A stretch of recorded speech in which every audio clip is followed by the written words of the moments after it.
Bonjour à tous, j'espère que vous allez bien, je suis très contente de vous retrouver. Donc ce tirage s'adresse à vous si vous êtes du signe de la Vierge, si vous êtes ascendant Vierge ou si vous avez votre signe lunaire en Vierge, quel que soit votre signe solaire. Alors ici la guidance générale pour vous les Vierges, on va commencer par la tendance, l'énergie dominante sur ce mois. On a l'énergie de la tempérance, donc ça c'est intéressant parce que l'énergie de ce mois va vous amener, vous aider, vous permettre d'arrondir un petit peu les angles, de tempérer.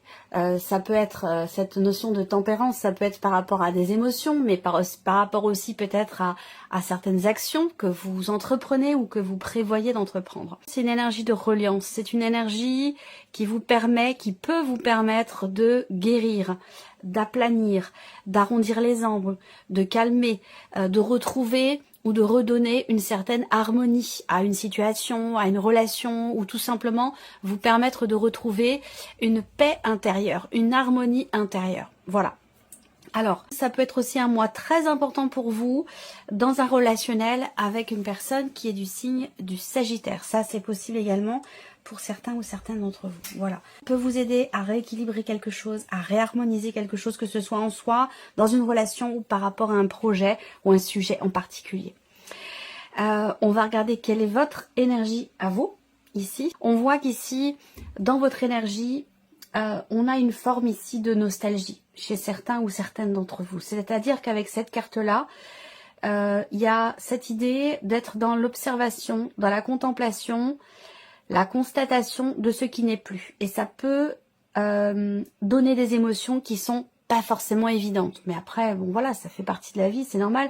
L'important, c'est de savoir les accueillir, ces émotions-là.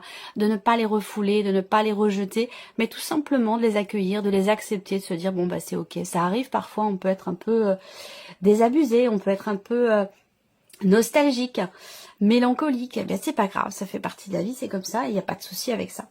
Donc voilà, il y a peut-être des regrets aussi pour certains d'entre vous. Dans votre énergie, on voit qu'il y a quelque chose, peut-être une situation, un état de fait, quelque chose qui n'est pas forcément assumé, qui n'est pas forcément bien vécu, et particulièrement évidemment sur le plan émotionnel. On voit bien qu'émotionnellement, vous êtes quelque part dans la déception ou dans l'insatisfaction par rapport à quelque chose, et peut-être aussi par rapport à quelqu'un. On arrive ici tout de suite à la guidance pour ce mois-ci. Faites de votre hypersensibilité un atout, reconnaître cette bénédiction. Donc effectivement, ce mois-ci, émotionnellement, c'est un mois qui vous apporte beaucoup d'émotions. C'est un mois où, comme je vous le disais ici, on peut avoir de la frustration, de la déception, de la mélancolie, de la nostalgie. Peu importe ici. C'est vrai que là, on voit que ce mois-ci, ça peut être décuplé du fait de cette guidance ici. Ce mois-ci, les émotions peuvent être décuplées. Pourquoi? Parce que peut-être que pour certains ou certaines d'entre vous, c'est souvent une période de l'année où effectivement, voilà, on a tendance à faire le point, à faire le bilan, à constater, regarder en arrière ce qui a été fait, entrepris, mis en place, vécu. Enfin, voilà, on fait une sorte de petit bilan. Voilà, on prend une année de plus. C'est peut-être, ça peut être lié à ça, mais pas forcément. En tout cas, on voit que ce mois-ci, c'est un mois où, au niveau des émotions, la tempérance, vous voyez là, on a des coupes aussi qui sont présentes là. Donc, il va s'agir d'arriver à trouver quelque part une forme d'équilibre finalement, une forme d'équilibre par rapport à ce qui est ressenti et surtout dans la manière dont vous le ressentez, même si effectivement on a des émotions qui sont quand même exacerbées, qui sont fortes, ça peut vous permettre d'arriver à équilibrer les choses, d'arriver à malgré tout trouver une certaine harmonie, un certain équilibre intérieur malgré alors je dirais pas un tsunami, mais malgré ces émotions fortes quand même qui peuvent être ressenties ce mois-ci. Voilà. Alors, on va voir ce que vous allez avoir à gérer ce mois-ci. Le 5 de bâton. Alors, ce que vous allez avoir à gérer, ça va être pour certains d'entre vous le fait d'avoir à gérer une situation, une relation qui est tendue, qui est conflictuelle. On peut parler ici de conflit, de jalousie, de combat, de désaccord, de confrontation, que ce soit dans les actes ou que ce soit dans les mots, que ce soit par rapport à un projet, par rapport à des démarches. C'est pas forcément relationnel ou amoureux, on est d'accord, mais ici on voit que là il va s'agir pour vous, vous allez être amené à devoir vous expliquer, à devoir rassurer aussi peut-être, à devoir pour certains d'entre vous, ça peut être le fait d'avoir à se justifier aussi, c'est possible également. Il va être question pour vous aussi, pour certains d'entre vous, question de vous préparer. De préparer quelque chose, de vous entraîner, de vous préparer pour, ça peut être pour un dossier, pour une démarche ou pour, dans l'optique d'expliquer quelque chose à quelqu'un. Voilà. Alors je pense qu'il y a quand même une certaine bienveillance derrière, c'est-à-dire que là on se dit bon, je vais au combat, je vais au charbon, je vais au combat, et je sais que ça va pas être évident. Ce que j'ai à faire ou ce que j'ai à dire, que ce soit dans des démarches ou par rapport à une personne, je sais que ça va pas être facile, que ça va peut-être pas forcément être bien pris non plus, ce que je vais dire, ce que je vais présenter, mais je me bats pour ça. Voilà, il y a cette dynamique-là c'est vraiment cette énergie-là que vous aurez à gérer. Alors, comment vous allez gérer cette situation ou ces tensions ici? Le roi de coupe, c'est formidable, avec le cœur, avec amour, avec bienveillance. J'aime beaucoup le roi et la reine de coupe. On voit que là, émotionnellement, et ça peut être aussi en partie grâce à l'énergie, vous allez être en capacité de gérer vos émotions, que ce soit par rapport à des jalousies, par rapport à des tensions avec une personne, une situation conflictuelle ou par rapport à de la nostalgie. On voit que là, avec le roi de coupe, vous allez savoir gérer les choses avec une certaine maturité, une certaine intelligence émotionnelle. Le roi de coupe, c'est vraiment quelqu'un qui accepte ce qu'il ressent, qui conscientise ses émotions, ses sentiments et qui du coup les gère beaucoup mieux, les accepte beaucoup mieux. Donc on voit que vous allez traverser ici peut-être des petits moments de nostalgie, de mélancolie, que vous pourriez être confronté aussi à des tensions, des frictions, des jalousies, des désaccords ou une situation dans laquelle il y a un combat à mener. Eh bien on voit que là, et ici, dans votre manière de gérer vos émotions, vous allez vraiment réussir finalement à surfer, j'allais dire, sur la vague. Voilà, je dirais les choses de cette manière. Alors, donc on continue, on va regarder ici maintenant quels sont vos atouts par rapport à ce qui est vécu, par rapport à ce qui est ressenti. Quel est votre atout ici? Ben oui, le 2 de denier, hein, cette capacité à concrètement équilibrer les choses, à garder un équilibre. C'est vraiment super, j'aime beaucoup ce tirage parce qu'on voit que malgré... alors moi je fonctionne beaucoup à l'image, hein. Je fonctionne beaucoup à l'image, j'entends pas des voix, j'entends pas des sons, moi c'est beaucoup à l'image que je fonctionne. Et c'est vrai que là, je vois bien que pour vous les vierges, on a une tempête, moi je vois des vagues, je vois quelque chose qui remue, je vois des remous, je vois quelque chose de quand même de très très intense, et malgré ça, vous savez et continuer d'écouter votre cœur, d'agir avec l'élan du cœur, donc avec bienveillance, avec... compassion, avec compréhension, avec cette intelligence émotionnelle. Et on voit que là, eh bien, avec cette carte-là, dans cet emplacement-là, votre atout, c'est vraiment de savoir garder l'équilibre, quoi qu'il arrive. Donc en fait, vous êtes un funambule ce mois-ci. Vous voyez, le 2 de denier, c'est vraiment la carte où, eh bien, on arrive, malgré les éléments, à composer avec eux et à garder une forme d'harmonie, une forme d'équilibre. Et ce, de manière tout à fait concrète, parce qu'ici, on est quand même sur les deniers, donc on voit bien que dans la matérialité, dans le concret, on voit bien que vous parvenez à trouver ou à garder une forme d'équilibre, malgré ici une fragilité peut-être émotionnelle et malgré aussi des tensions, qu'elles soient ou des conflits, que ce soit des conflits intérieurs ou avec un extérieur dans une situation donnée. Ici, on voit que vous savez garder une forme d'équilibre.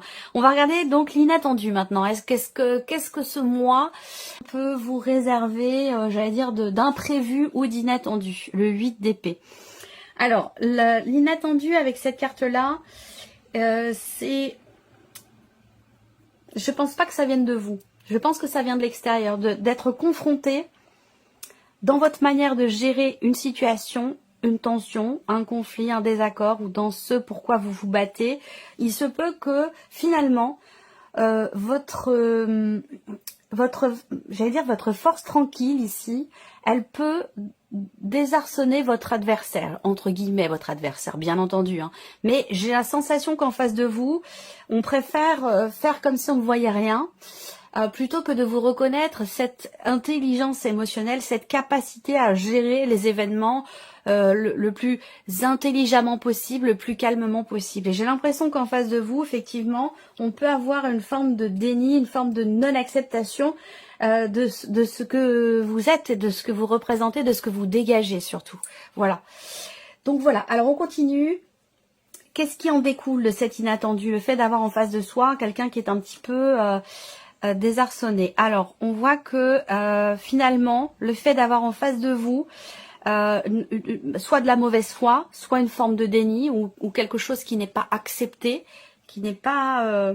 Alors, ça peut venir de vous aussi, hein, c'est possible, hein, l'inattendu, là, ça peut être le fait qu'il y a quelque chose que l'on n'accepte pas. Voilà. Alors, est-ce que c'est ce contre quoi vous vous battez? Peut-être que intérieurement, il y a ce travail, ce combat qui est mené pour accepter, accueillir des émotions ou une situation qui vous touche émotionnellement, d'arriver à, peut-être qu'il y a un travail, un effort qui est fourni pour arriver à le vivre au mieux finalement. Hein. Il y a peut-être ça peut être aussi ça peut vous concerner vous directement. Alors là, ce qu'on voit de ce qui en découle, bah, c'est quand même l'idée avec le cavalier de denier de pouvoir avancer doucement mais sûrement. J'aime beaucoup aussi cette carte parce que, il y a beaucoup de cartes du tarot que j'aime beaucoup. Le fait que vous ayez cette carte-là, finalement, ça m'indique que il y a une confiance quand même qui est présente. Il y a une confiance qui est présente et qui fait que bah, même si la situation ou ce que vous vivez intérieurement n'évolue pas forcément très très vite, vous savez que ça évolue quand même. Donc là, il y a le cavalier de denier, il a confiance parce que voilà, il sait ce qu'il fait, il connaît sa valeur, il connaît son chemin, il sait ce qu'il est en train de construire ou de mettre en place. Et du coup, ça apporte quand même ici une forme de confiance. Alors, là, ce qui en découle, ça va être aussi l'idée d'une promesse, l'idée de tenir sa parole. Donc, est-ce que ça a un rapport avec une forme de déni, avec de la jalousie, par rapport à tout ce que je vous ai dit là? Ce qui va découler de cette évolution, de cette situation, de tout ce dont je vous parle depuis le début, ça va être le fait de se promettre quelque chose à soi-même ou de promettre quelque chose à quelqu'un et de s'y tenir. On voit que là, on a quelqu'un quand même qui a une parole. Le cavalier de denier, c'est quelqu'un de confiance, c'est quelqu'un sur qui on peut compter, sur qui on peut peut-être aussi s'appuyer en quelque sorte, j'allais dire se reposer, mais plutôt s'appuyer, quelqu'un en qui on peut faire confiance. Alors ça peut être aussi vous, cette personne, ça c'est possible également. On va voir ce que vous allez en retirer de positif de tout ce qui se passe là sur ce mois formidable, le magicien. Ce que vous en retirez de positif, eh bien, c'est peut-être cette conscience que vous avez toutes les cartes en main, cette confiance aussi, cette conscience que vous avez les cartes en main, toutes les cartes en main, et cette conscience également de pouvoir finalement appliquer. J'ai l'impression qu'en fait là, c'est pas forcément une prise de conscience, mais c'est peut-être une constatation où on s'est dit, eh bien, quand j'ai mon libre arbitre, j'ai un certain pouvoir d'action. C'est-à-dire qu'en fonction de la manière dont j'agis, en fonction de la manière dont je réagis, eh bien, il y a forcément des conséquences et la suite, ce qui en découle, dépend directement de la manière dont j'agis, de la manière dont je réagis. Et il y a peut-être effectivement une prise de conscience par rapport à ça. Là, ce que vous en tirez de positif de tout ce que je viens de vous présenter avec le magicien, c'est cette possibilité de pouvoir démarrer, commencer quelque chose, de pouvoir agir. C'est-à-dire qu'avec le magicien, eh bien, c'est comme si vous aviez tous les as en main. Vous voyez, le magicien, c'est un magicien, hein, c'est ce que ça représente aussi. Un magicien, c'est abracadabra, il fait apparaître des choses totalement improbables. Il y a ce côté-là, vous voyez. Donc, j'ai l'impression de cette conscience que, déjà, il y a un travail qui est fait par rapport aux émotions, à la sensibilité, où on se dit, bah, finalement, c'est pas forcément un défaut, mais c'est plutôt un atout. Et du coup, il y a cette idée de se dire, j'ai en moi toutes les cartes en main, j'ai en moi toutes les possibilités, toutes les capacités pour pouvoir faire appliquer finalement ce que je souhaite, ce que je désire. Donc on y vient ici, on va regarder maintenant le mental, les émotions et la sphère de l'action dans votre vie. Alors ici le mental, on regarde avec le petit Lenormand. Donc, vous voyez, déjà, le mental, on voit que vous avez la foi. On voit que vous croyez en quelque chose. Que vous avez ici, à l'esprit, de prendre un chemin différent, de prendre une route différente ou de prendre une décision importante. Et on voit que vous êtes confiant et confiante par rapport à ça. Donc, il y a une forme ici de sérénité. Une forme de sérénité, c'est peut-être le mental aussi qui vous aide parce qu'on tape toujours, on a tendance toujours à taper un petit peu sur le mental, mais pas du tout. Le mental, il est là, il a sa raison d'être, hein, tout comme les émotions, tout comme le cœur. Voilà. Je pense que effectivement là, il y a une foi, il y a un espoir, une espérance par rapport à une décision, par rapport à un choix ou par rapport à un champ des possibles, par rapport à une autre route ou une nouvelle route qui peut être empruntée. Et d'ailleurs, c'est ici finalement ce que vous retirez de tout ce que vous allez expérimenter. Ça peut aussi vous permettre d'avoir la foi. Ça peut être dans un sens ou dans l'autre, hein. C'est soit la foi qui vous permet de prendre conscience de vos capacités pour combattre ou dépasser des émotions compliquées ou une situation qui est assez tendue, ou alors c'est le contraire, c'est votre manière de gérer une situation qui vous donne la foi, vous voyez. Mais en tout cas, on voit que vous avez quand même ici l'esprit plutôt tranquille, il y a un espoir, une espérance, il y a une notion de croyance, de foi. Alors ça peut être bien sûr religieux pour certains d'entre vous, et puis pour d'autres c'est simplement quelque chose de plutôt spirituel. Mais en tout cas, voilà, vous avez à l'esprit, oui, effectivement, peut-être de faire un choix important ou de prendre une décision qui va être effectivement déterminante pour vous, importante pour vous, et que peut-être que vous avez beaucoup d'attentes ou d'espérances par rapport à ce choix, cette décision. Soit c'est vous qui la prenez, soit elle peut aussi venir de l'extérieur, cette décision. On garde la sphère émotionnelle pour vous. Alors, je vous parlais d'intelligence émotionnelle.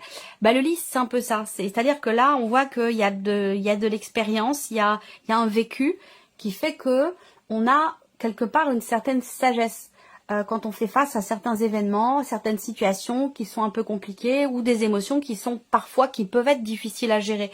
On voit que là, vous les gérez avec sagesse, avec une forme effectivement d'intelligence sur un plan émotionnel et peut-être aussi sur un autre plan. Mais en tout cas, là, on voit qu'il y a encore une fois une notion aussi d'attente. Pour certains d'entre vous, émotionnellement, vous attendez le bon moment pour quelque chose. On voit que vous avez à cœur de tenter quelque chose, peut-être par rapport à quelqu'un ou dans le cadre d'un projet, d'une situation professionnelle, parce que là c'est vraiment l'aspect émotionnel, votre manière de comment vous vivez les choses émotionnellement. On voit que vous êtes pour certains d'entre vous dans l'attente, vous patientez, vous attendez quelque chose, vous attendez le bon moment, vous attendez de pouvoir tenter quelque chose, tenter votre chance. Et vous attendez aussi peut-être justement d'être pour d'autres surpris ou surprise. Émotionnellement, on a le trèfle, on a une énergie quand même qui est bénéfique, qui est positive. C'est des cartes qui, quand elles sont ensemble, moi j'aime bien parce que le trèfle c'est quand même une énergie c'est quand même une énergie fragile.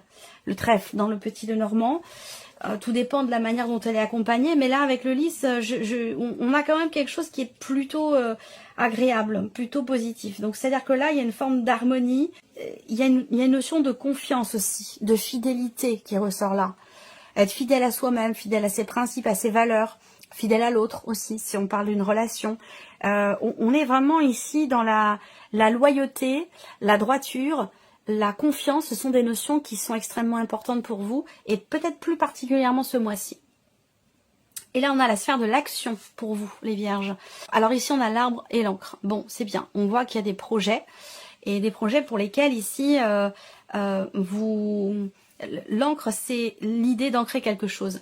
Donc, voyez là, on voit que dans votre manière d'agir, encore une fois, peut-être que pour certains d'entre vous, vous allez entreprendre des choses ce mois-ci pour la famille ou en rapport avec des liens familiaux, des liens du sang, un projet que vous avez peut-être en famille aussi pour certains d'entre vous, c'est possible. Vous avez à cœur également de débloquer quelque chose, donc il est possible que vous agissiez dans ce sens, dans cette idée de pouvoir débloquer quelque chose. Ça peut avoir un rapport avec la famille et sinon ça peut avoir un rapport bien sûr aussi avec la sphère professionnelle par rapport au travail. Où là on voit qu'il y a une notion dans l'action ici, pour vous, on n'est pas dans la fulgurance, on n'est pas dans la rapidité, mais plutôt dans l'idée d'ancrer les choses, dans le temps. Donc on voit que là, j'aurais pu avoir un 10 de denier par exemple, l'idée de construire pour la durée, construire pour le long terme. On agit pour ou en lien avec la famille, on agit pour construire, on agit pour consolider, on agit pour inscrire quelque chose dans la durée et dans le temps. Donc voilà pour vous mes chères vierges. On va terminer par un petit message, un clin d'œil, une guidance. J'utilise ce mois-ci le petit oracle de la tatou thérapie de Sandy Tattoo. Donc je vais choisir, je vais laisser venir 4 cartes. Vous allez choisir une carte entre 1 et 4 et vous aurez votre message. Vous pouvez sinon choisir les 4. Définir que par exemple la première correspond à l'amour, la vie sentimentale, un message pour la vie sentimentale, la deuxième un message pour la vie pro, et ainsi de suite. Allez, on y va. Ici, première carte, premier message pour vous les Vierges. On a la carte du calme. Envisagez toutes les possibilités et apprenez à dire non pour apporter du calme dans votre vie. Il s'agit là d'une action réellement importante pour votre bien-être instantané. Ralentissez le rythme n'est pas une option, c'est une urgence vitale. Entendez-le bien, plus encore. Agissez en ce sens pour vous sentir mieux à nouveau. Voilà pour cette première carte. Ici, deuxième carte, deuxième message. La lumière. Savourez cet instant car il est bon pour votre âme d'irradier autant de positivité, surtout que d'autres autour de vous en auront aussi besoin. Quand vous vous sentez bien, c'est tout votre cercle direct, votre famille et les êtres chers à votre cœur qui en profitent aussi. Et cela vous fait encore plus de bien. Alors, rayonnez à volonté. Troisième carte, troisième message, vous en avez 2 ici. Alors, on a la ténacité. J'espère que vous voyez la carte, mais de toute façon, je vous la lis. La ténacité. Vous trouverez la force suffisante en vous-même pour dépasser vos limites. La sensation de sacrifice disparaîtra rapidement par l'action. Visez la ligne d'arrivée et rien d'autre. Ne vous arrêtez pas en chemin pour rien ni personne. Vous ne devez rien lâcher pour atteindre votre objectif. Et le deuxième message ici, l'infidélité. On en a parlé. Vous ne devez pas vous laisser aller naïvement et donner toute votre confiance sans retenue. Vous devez être plus vigilant, vigilante à votre façon de vous conduire. Car ce qui est acceptable pour vous ne l'est peut-être pas pour les autres. Attention aux excès, ils pourraient vous rattraper et vous rendre coupable d'un manque de fiabilité. Et si vous avez choisi ici la 4e carte ou le 4e message, vous avez l'adaptation. Entendez et intégrez que vous êtes capable de vous adapter. Rien n'est impossible. C'est la carte du magicien. Ce sera déjà un premier grand pas vers votre évolution personnelle. N'en ayez surtout pas peur et ne doutez pas, car il est simplement l'heure de vous dévoiler tel que vous êtes au monde. Voilà pour vous, mes chères vierges. J'espère que cette vidéo vous a plu. J'espère que ce tirage résonne en vous. Merci à vous. Merci de votre présence, de votre fidélité. On se retrouve très bientôt pour les prochaines vidéos. Au revoir. Au revoir.